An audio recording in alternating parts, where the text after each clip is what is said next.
This is Helpscreen and this is how to request parental approval on Cash App. So this is a step-by-step tutorial, so just simply follow along. First thing that you will do is tap on the profile icon in the top right corner of the screen. And then after that, just scroll down and tap on My Family over here. And from there, guys, just simply tap on I'm a teen at the bottom of the screen. And then it will ask you to enter in your legal name. And then after that, just provide your legal name and tap on the next. And after that, enter your date of birth and then tap on next at the bottom, and then it will redirect you to another tab, and then from there just tap on a request approval, and then after that you're gonna have a search button at the top.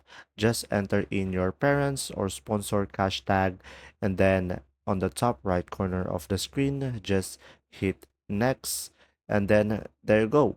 You will have now a request a parental approval on Cash App. If this video was helpful, please like and subscribe. Thanks for watching. See ya.